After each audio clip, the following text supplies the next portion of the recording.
visu es nestāstīšu, viss nav visiem jādzird, bet pa lielam,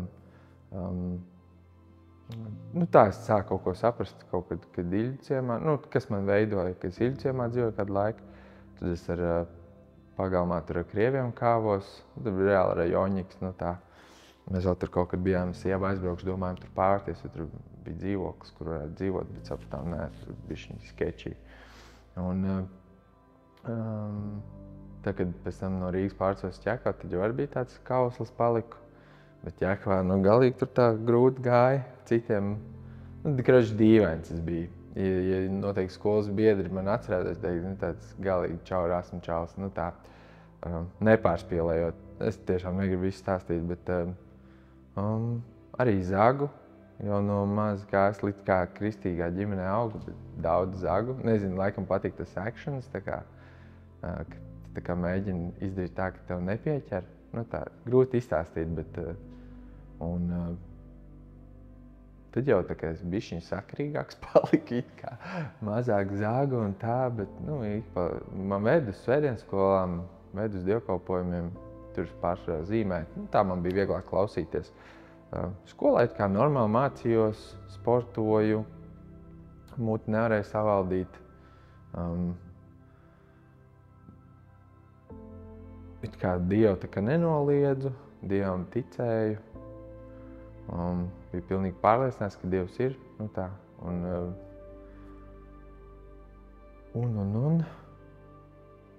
Tad es pārcos, sāku mācīties Rīgā skolā. Sākumā viss bija baigi labi, es biju teicamnieks, bet tad es sadraudzējos ar džekiem. Tad mēs tur sākām uz čalku iet.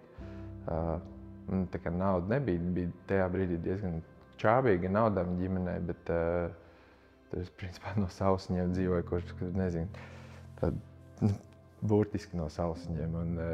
Bet draugi man tur bišķi pabaroja. Mēs kaut kā nauda atradās, tur aiziet uz Vecrīgu, sākām čilot, ka palika 18. Nebija tā, ka visu laiku dzer, bet mums patika iedzert. Kaut kur pa vidam, es nezinu, kurā brīdī arī sāku bišķiņ vēl kaut ko lietot, bet neko super smagu. Bet tur baigi detaļās neieiešu, tāpēc, kad es zinu no savas pieredzes, ka tās detaļas reizēm kādam citam palīdz atrast ne tos ceļus. Tur pa vidam kaut kādas draudzenes man bija, bet nebija draudzenes, tā kā friendzone, tā kā nē. Draugi bija sakarīgi, bet tās lietas, ko mēs darījām, bija pilnīgi sviest. Tur paralēli arī skeitoju, laikam tā kultūra. Es zinu, ka tajā laikā, tā atskatoties tagad, noteikti tā mūzika, ko klausījos, daudz ko iespaidoja, kā es redzēju pasauli. Vecāki jau mācīja, kā labi, kā slikti. Protams, visu kaut ko no viņiem paņēma, bet es zinu, es atceros arī kristīgajā radio, kad mums bija raidījums, tad es zinu, kad 100% tas bija mūzika, ko es klausījos. Tur, ko visi klausās, ķip stilīgie kādreiz, nezinu tagad, bet tad tas bija Kendriks, tur visādi šitie West Coast un East Coast un visi iespējamie reperi un Kids Cuddies un tā mūzika jau forša, viņa lipīga, bet tas message, ko viņš tev iesēdina, ir vienkārši tur sievietes, principā narkotikas un viegli dzīve. It kā atbildīgs biju, bet beidzās skola un tad arī bija tā, ko darīt tālāk. Un tad arī tā kā parādījās tur ķip draudzene pilnīgā bezskarā. Un sanāca arī tur savas kļūdas lielās pieļaut. Lai gan it kā bija visādi kārdinājumi bijuši, bet tik un tā. Tā viena meitene man, teiksim, tā viņai izdevās man apčakarēt. Viņa to nezina, bet un tas arī bija tāds sākums pie Dieva, ja tā varētu teikt, bet visam caurējot tam posmam, tā kā bez Dieva, kad es dzīvoju, it kā Dievs bija uz draudzi, tā kā gāju, it kā nebija tur pilnīgs bombas, tur tā ikdienā nesmēķēju, tur nedzēru, bet tā sanāca diezgan bieži tusēt un čilot, tā dzīve arī tāda, nezinu, kā noraksturot sev, nezinu, tāda kā fun tur. Jā, baigi arī par nākotni nedomāju. It kā domāju, bet neko īsti lietas labā nedarīju. Un beidzās skola, ķipa dabūju darbu, bet kā praksi. Neko man tur daudz nemaksāja, bet vismaz. Un pēc tam tā kā, reāli iestājās tāds, nezinu, tāda mazā panika, ko darīt tālāk. Tas pārējais posms sākās tad, kad beidzās skola, sākās darbs, bet īsti vēl nemaksāja. Profesija arhitekta palīgs. Likās, ka vispār neko skolā neesi iemācījies. Tā bija reāli uz ceļiem nolika, ja tā varētu teikt. Un arī tas, ka likās, ka bišķi tāds failers esi, kad tu tā kā, it kā skolā tur normāli mācījies, tu it kā fiziski esi spēcīgs, tur neesi kaut kāds tīzls, it kā galva strādā. Un tas, kad man bija arī tādi savu viedokļi par dzīvi, ko es redzēju savā vecāku dzīvē. Es zināju, ka Dievs gādās, lai gan es it kā nedzīvoju kopā ar Dievu. Bet zināju, ka Dievs, tā kā es redzēju, ka mammai un tētim, ka viņi it kā arī mācījās un Dievs tomēr aizved pa savu. Tad es arī tā kā ar visu to sapratu, ka tā būs kaut kā, es nezinu kā. Laikam tas nav tas vieglākais ceļš, ko izvēlēties. Vieglāk būtu aiziet izmācīties par kaut kādu tur grāmatvedu vai es nezinu ko. Bet, tad es tā kā pēc prakses skolā sāku strādāt pie viena brāļa Kristula. Sākumā viņš likās dīvains bišķiņ, bet pirmajā reizē viņš to zina, cerams. Cerams, ka šī nebūs reize, kad viņš uzzinās, bet es redzēju, ka viņš jau bija visu sagādājis, lai es varētu strādāt pie viņas. Man likās, wow, viņš tur jaunu datoru nopircis un vēl uz kaut ko detaļas. Bija priecīgs, ka mēs kopā varēsim strādāt. Tad mēs sākām tā kā strādāt. Viņš kaut ko arī bišķiņu maksāja, cik viņš varēja, bet es saprotu, ka man tur daudz nevar maksāt. Kā daru, bet es tik daudz ko nesaprotu. Un paralēli vēl jaunas programmas mācījos, lai varētu efektīvāk strādāt. Un bija tā, kad sākās karš Krimā, ko es tur tā baigi nesapratu, kas tas tāds ir un tā, bet sapratu, sākās, un tad tā kā sākās arī, ja ne sākās, bet beidzās darbs, un tad es kaut kā veikli atradu citu darbu, caur citu draugu, ar ko es kopā biju tā kā mācījies skolā, bet viņš strādāja Laimā šokolādes fabrikā. Un es tur sāku strādāt, un it kā darbs labs, bet pilnīgs gaters, nenovēlu nevienam. Man vēl bija labs darbs, fizisks darbs, tur baroja arī devēstas, varēja konču, bet arī tur strādā viens pats ar austiņām troksnī, un tur bāc. Bišķi tādi liekas, ka tu veic to, tā kā iznieko savu laiku, tā kā savu dzīvi. Un man vēl tad bija tā draudzene,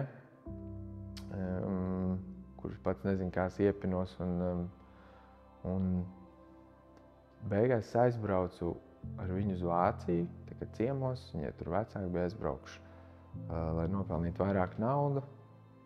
Un tur man piedāvāja darbu, labu darbu, tik cik es netieši biju lūdzis Dievam. Un tas stāsts tāds, ka es tā kā, tu it kā Dievam tādas sautīgās lūkšanas prasu, un viņš atbild. Es tur sākumā lūdzu par to praksi, ka es varētu tur pelnīt bišķiņu naudu, lai man nav tētim jāprasa naudu, jo viņiem grūti naudām bija, daudz bērnu ģimene un tā. Tur vēl kaut kāda banka mēģināja tur ņemt naudu nost un tā. Bankas, šito gan es pastīšos kamerā, ap bankām un kredītiem nejokojiet.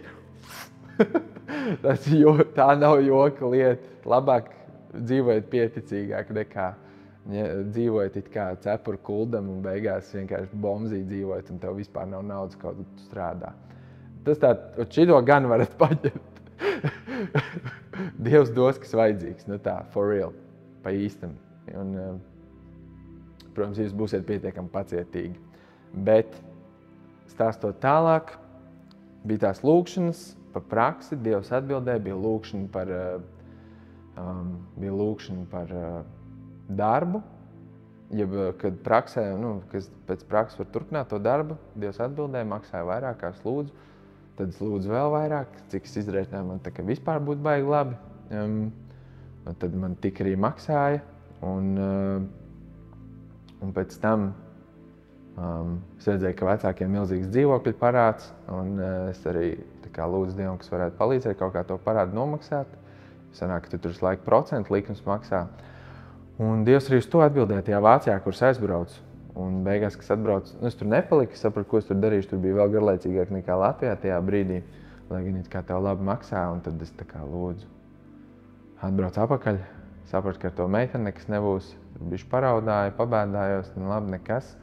Un tad es lūdzu Dievam atkal pēc darba, bet šoreiz kaut kā tā savādāk. Un Dievs atbildēja un atkal saved kopā ar to džeku, pie kurš bija praksē bijis pirms tā kara Krimā. Un arī atsākās kaut kādi projekti, lieli projekti. Tad mēs sākām kopā strādāt. Un mainījās tas, kad mēs satikāmies, tas priekšnieks arī bija izaudzināts pa to laiku, kamēr mēs kopā nebijām. Es nezinu, cik tas ilgs laiks bija, kāds pusgads. Es tajā laimā pastrādāju kāds 3 mēnešus, vajadzēja uz Ziemassvētkiem saražot končus. Tad viņam vajadzēja papildus darbiniekus. Un tad satikāmies pēc kāda pusgada apmēram to priekšnieku. Un tad tā kā draugi it kā vēl nemainījās, nekas nemainījās, bet mainījās tas, ka viņš teica, vai tagad šis ir Dieva darbs, ka viņš mums sauc atkal kopā, un tad sāksim kopā kalpot arī. Un tad mēs arī kopā sākam kalpot tādu trūcīgo, tā kā dievkalpojumu taisām, kur mēs arī barojam cilvēkus. Tad bija tāds trūcīgo grupiņa, kur no dievkalpojuma varēja nākt tie cilvēki. Un beigās sanāca tā, kad principā katru dienu mēs kaut ko kalpojam.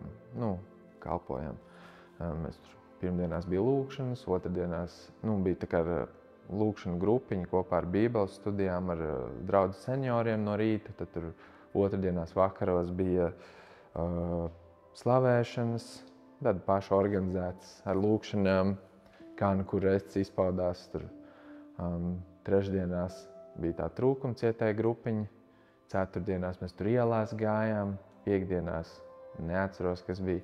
Piekdienās, man liekas, vienkārši tā kā es tur pats gāju klavieru spēlēt, kaut ko slavēt, lūgt. Sestdienās visu dienu gājām evaņģelizēt, sākām dienu lūkšanu, evaņģelizāciju, pusdienas evaņģelizāciju, mājās, draudzē. Tāda slavēšana jau lielāka ar lūkšanu, sadraudzību, un pēc tam vienreiz, divreiz mēnesī bija arī kristīgais radio, vakar sarunas raidījums. Tad es kaut kā iekļuvu kristīgajā radio, man ir kā vecmama ar tēti, tur bija kaut ko darījuši, vecmama vairāk raidījums veidoja, bet pats es tā kā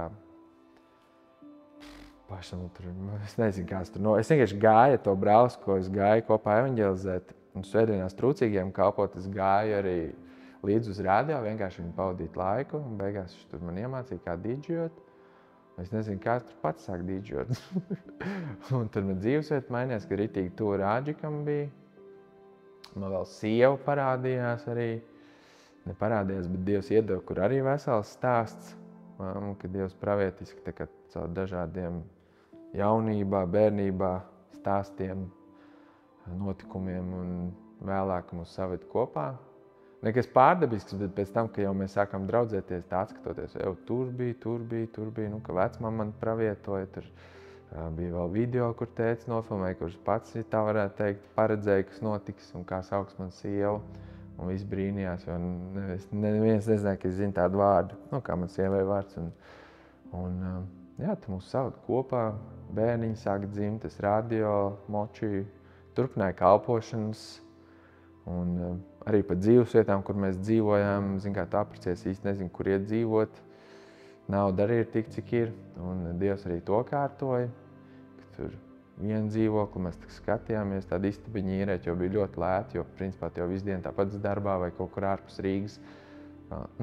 Pa Rīgu, tā kā blandies Rīgā un ne mājās. Un tad mēs varētu to dzīvokli, to istabiņu tā kā komunālajā dzīvoklī. Un beigās Dievs mums iedeva veselu dzīvokli.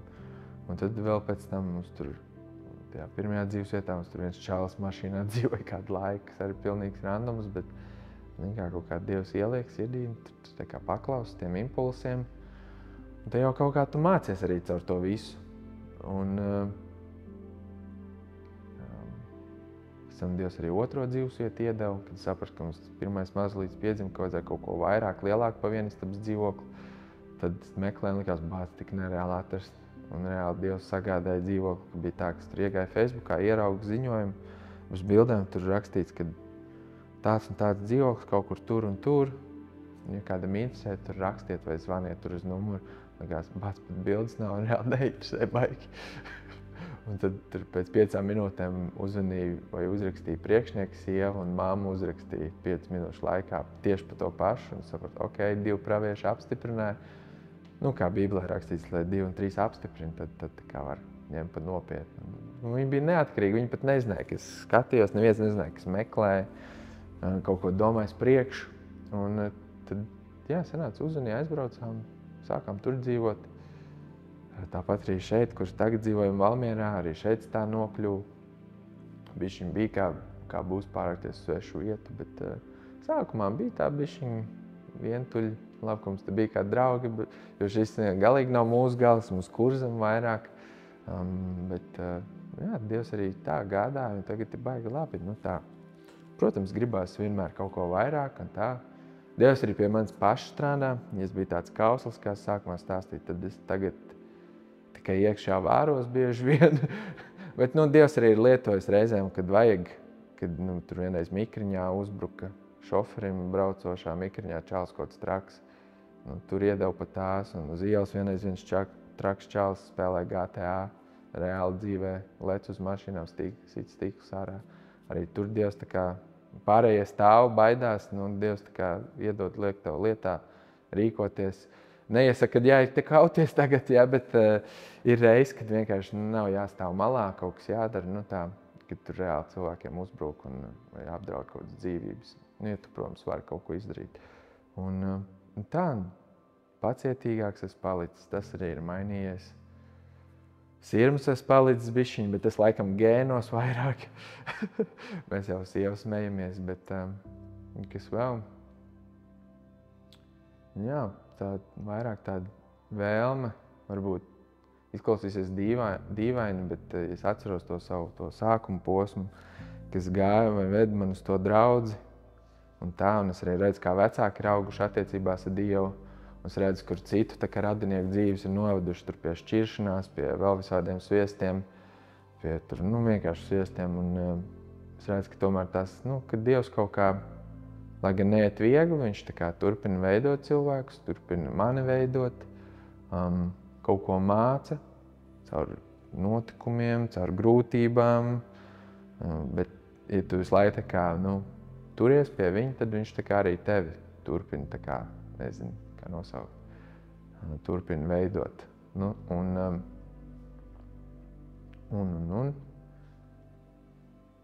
Tagad man tas, ko sāku teikt par to, kas varētu likties dīvaini, ka tagad Dievs tā kā mani pašu, māca. Ja kādreiz tur katru dienu bija kalpošanas, skriešanas, kaut kā tur vēlme kaut ko darīt kopā ar Dievu un brāļiem, tagad vairāk tāds, kad tu gribi tādu mieru, pavadīt laiku mierā, bez skriešanas. Arī neiet uz dievkalpojumiem, kas varētu izklausīties dīvaini, bet būt tādā sadraudzībā ar Dievu, nolikt telefonu malā, neko neklausīties, ne radio klausīties, bet tas īstenībā, ja tu padomā, tas ir pats grūtākais, ko vispār var izdarīt, jo tas mūs veido kā cilvēkus, ka mēs kaut ko daram. Ja es esmu, piemēram, tur mācītājs vai arhitekts, tad tas ir iekšā asociācijas, kad es esmu tāds un tāds, vai es tur sportoju, ja es tur atnāku ģērbjos sportiskāk vai vēl kaut kas, bet tieši, ka tu to visu noliec malā, piemēram, tur sportu, to draudzi, to telefonu, darbu, ka tu to noliec malā un vienkārši esi klusumā, tad tu ieraugi īstenībā, cik tu esi tukšs un tāds nekāds.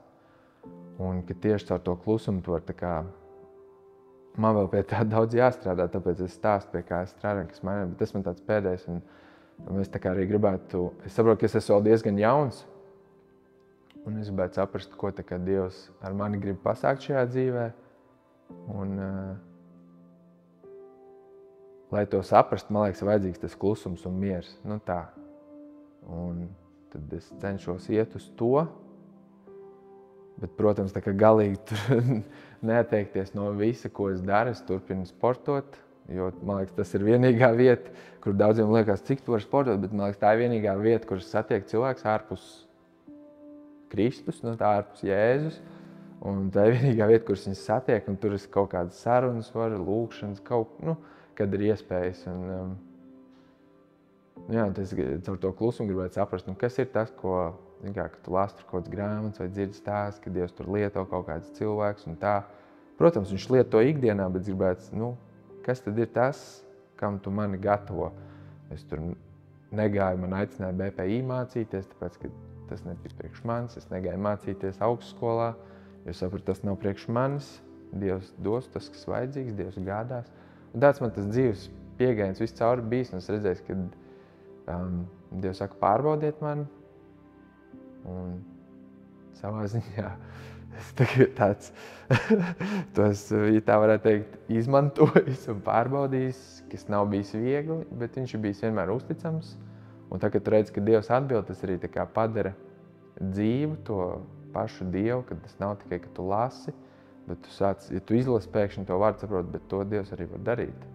Un ka tas ir tā.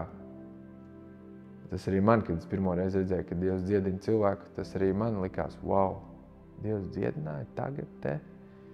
Un tad tu saproti, ka sāc lasīt un pamanīt, ka īstenībā visi evaņģēliji ir pa dziedināšanu tāds. Kaut kā nekad nebija pamanījis. Un tā arī tagad, Dievs lietoja Jēzu, Dievs lietoja mācekļus. Un varbūt, kad izaugs bērni, kad jau būšu vecs, tad Dievs arī varēs mani lietot. Jūs būšu sapratis, kas ir tas, kam viņš mani grib lietot. Un tā kaut kā. Paldies, ka klausījāties. Es iedros.